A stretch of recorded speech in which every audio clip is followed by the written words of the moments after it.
An elderly woman called Lucy is stopped at the entrance of a luxury award-winning restaurant because her clothes and appearance were not up to par with the other customers.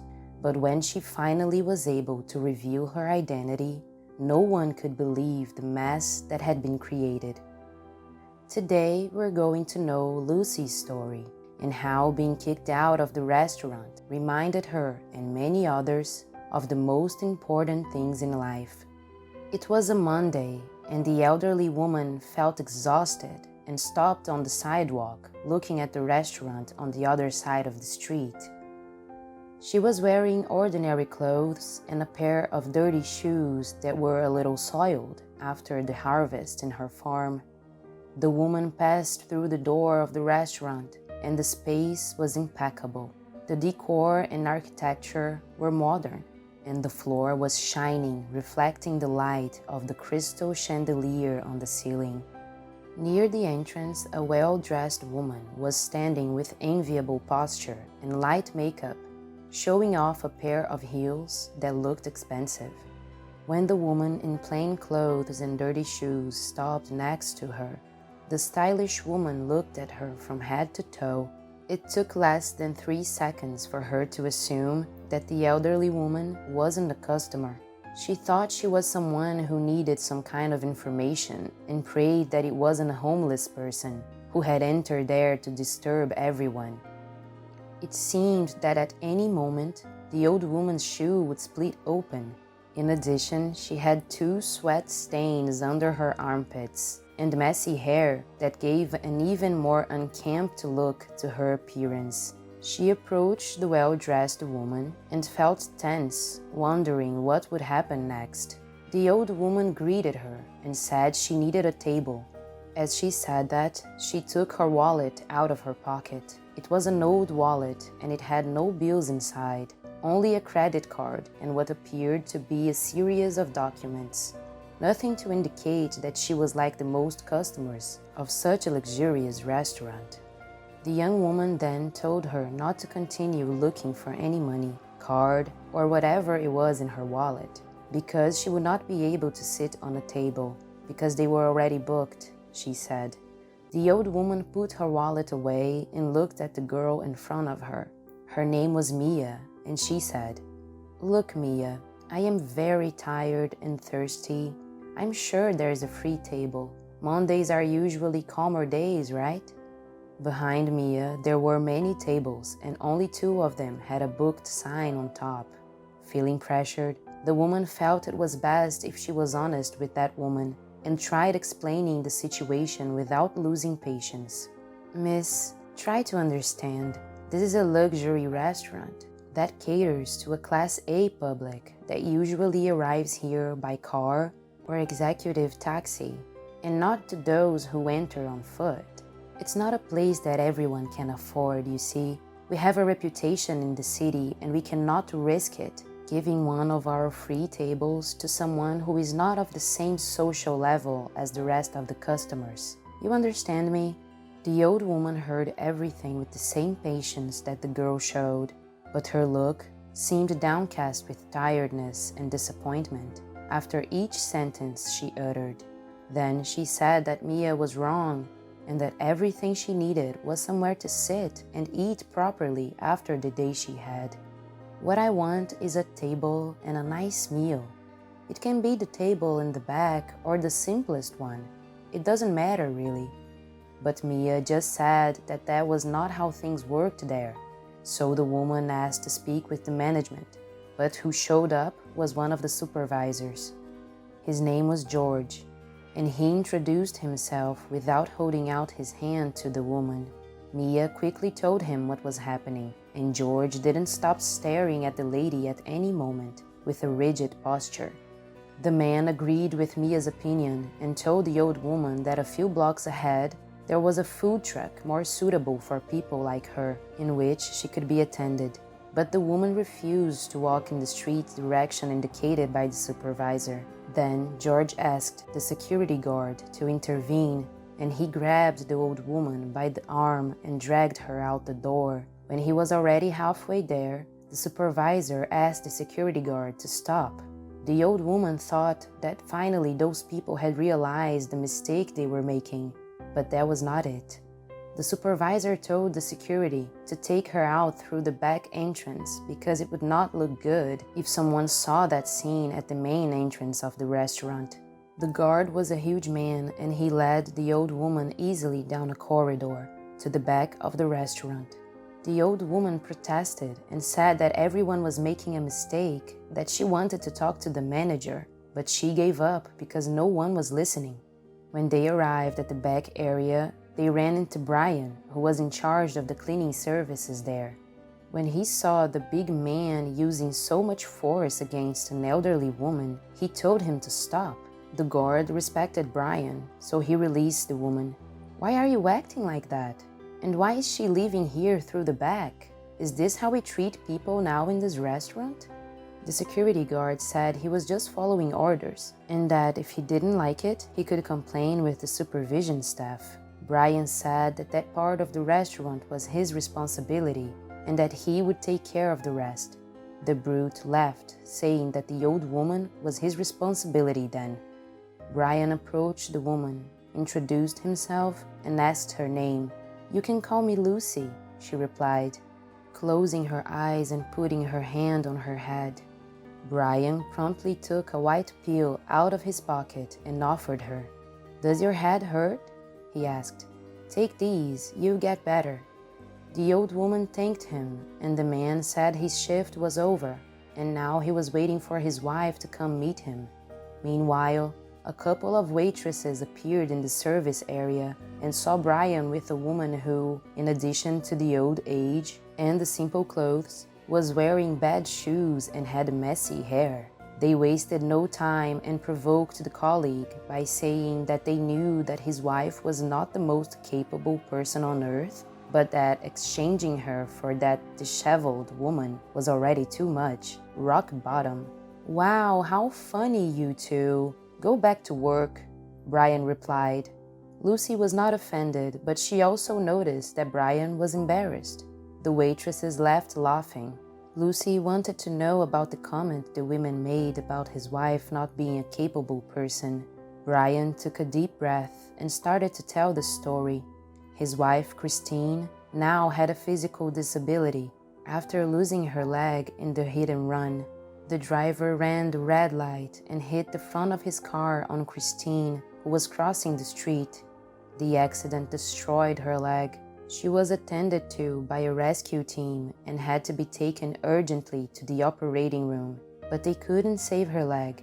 They had to amputate it. Of course, Christine wasn't happy with the consequences of the accident, but she didn't despair.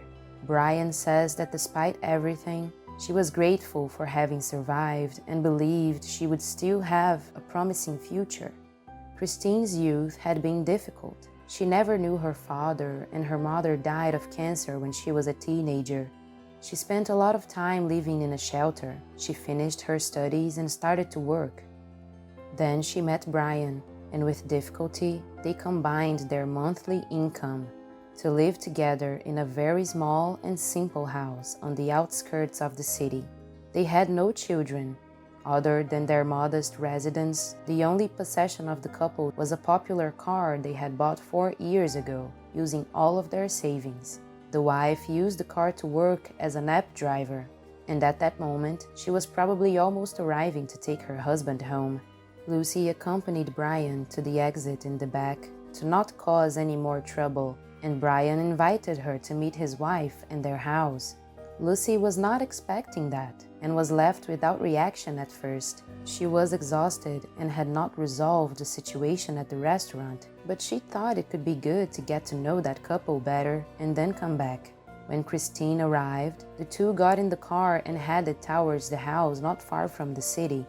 Brian's wife was a really nice woman. She knew how to talk and was not surprised by the sudden friendship between Brian and Lucy. In order to drive, Christine had a car that was adapted for her physical disability. Throughout the way, Christine didn't complain about life at any moment, which maintained an air of lightness between the three of them. At most, she said she had a pain in her lower back and didn't know if it was because of the accident. or because she spent all day sitting and driving. "I think I need to walk more," she said jokingly, and Lucy laughed. Lucy realized she hadn't felt so relaxed and at ease with someone for years.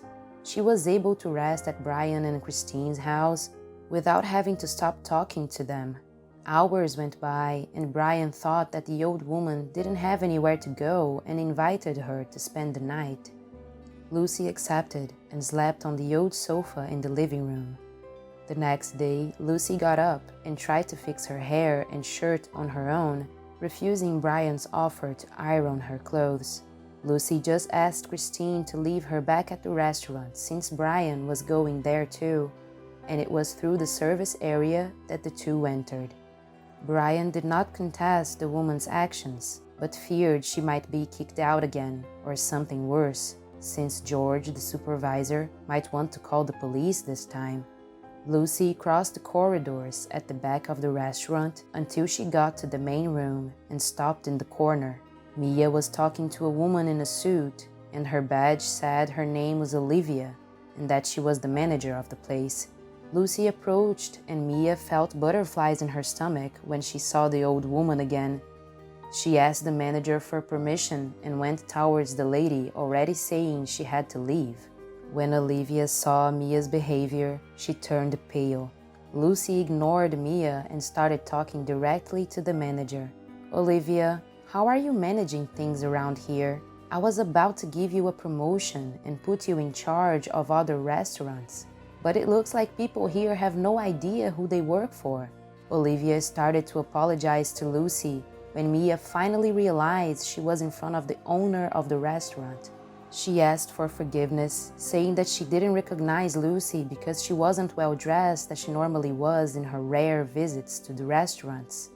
Lucy said she tried to identify herself. She took out her wallet to show Mia her ID, but the young woman didn't even let her introduce herself. She was dressed like that because once a month she goes to her farm close to the city and likes to help with the harvest of some products for the restaurant. She was so focused on the harvest earlier that day that when she decided to go to her nearest restaurant to have lunch and rest a little, she didn't realize her hair was all messy and she was all dirty from the hard work on the farm. She said that the treatment they gave her was unacceptable, not because she was the owner of the place. That treatment was cruel, without the slightest consideration for any person.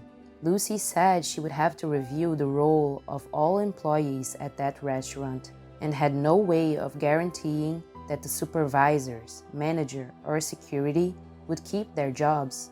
However, she made it clear that Brian, the person in charge of the cleaning service, had shown himself to be a much better person to deal with the situation. Apart from all the stress caused by that incident, Lucy found someone to trust that didn't let the awards of that restaurant dictate who entered it for any reason. Mia asked not to be sent away because she recognized her mistake and was willing to change.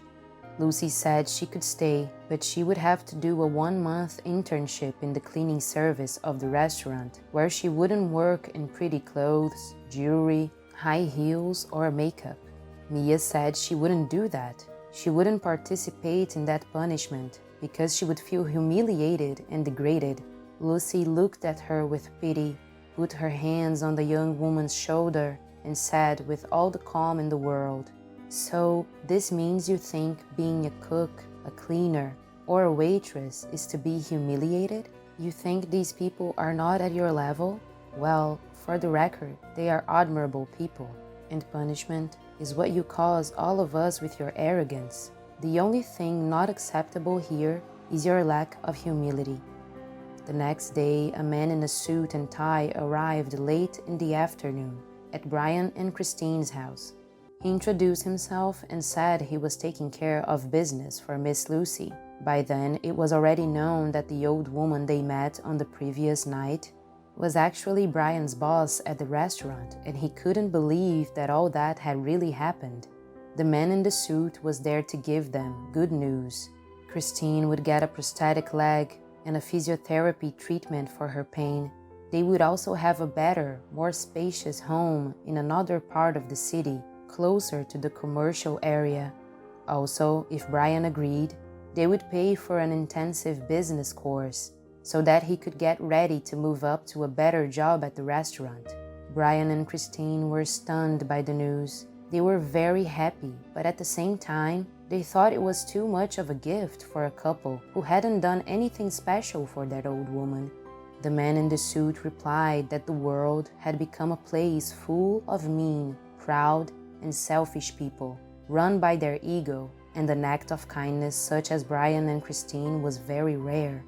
That encounter made Lucy remember what really matters in life, and how important it is to treat everyone with respect, no matter who they are or how they look.